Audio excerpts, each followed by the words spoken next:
तर राम राम मंडळी, काय विषय काय नाही तुम्हाला तर माहित आहे. आता आपला संडे म्हणलं आपला व्लॉग डे.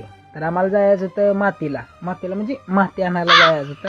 तर लवकर उठून आपलं निघालेलं माती आणायला. बाहेर येऊन बघते तर निळा आभाळ, त्यात आपला असा तिरंगा फडकत होता. त्यात काय लगेच आपल्याला वाटलं सिनेमॅटिक ट्रेंड नाही का. आता लय जण इंस्टाग्रामवर सिनेमॅटिक आहे ती म्हणलं, आम्ही पण आपलं असं सिनेमॅटिकचं म्हणलं करूया शूट. तर ह्यो माझा जोडीदार आहे, सापावानी जीप धावणार. काय करायचं, ह्याला ब्लॉग बनवायचा तर माझ्या संग आलाय.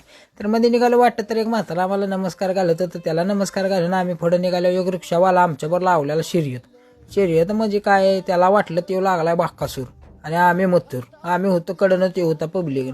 पुढं गेलो, झेंड्यावर निकाल बघते तर झेंडा कुठं तिथं बॉल ठेवला होता. म्हटलं फुटबॉलची मॅच आहे बहुतेक संध्याकाळी. मग तिथनं पुढं गेलो तर आपला गेला बघा पुष्पाच्या इलाक्यात गेलो. भाऊ माझा गाडी लगेच लावून बिवून काय पोज मारत होता. हा बघ टाइटॅनिक लोग है बघ, पुष्पा चुकेगा नहीं. तो अनूप भाई जाएंगे अभी मिट्टी भरने के लिए हमारे योग गाइज. ये भरेगा, ये मैं नहीं बनना. लवडा भरेगा ये. प्रेमाच्या शब्दात त्याला समजावून सांगितलं की बाळा तुलाच भरावी लागणार आहे, तरच तुला ब्लॉग मध्ये घेणार आहे. त्यानं आपली माती बिती भरून गाडी पोत पण ठेवून दिलं.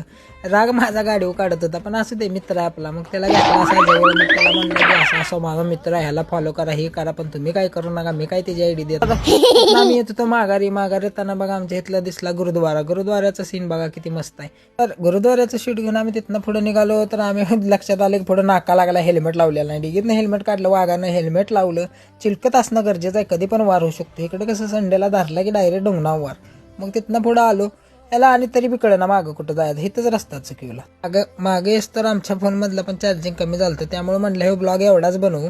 बाकी काय आपण व्लॉग बनवतच राहू. तुमचा सपोर्ट राहू द्या, प्रेम राहू द्या. काचाकच लाईक करा, काचाकच कमेंट करा आणि शेअर तर असं धाप करा, म्हणजे कसं आपलं फॉलोविलर्स वाढलं पाहिजे. चला भेटू पुढल्या पार्टमध्ये. जय हिंद, जय महाराष्ट्र.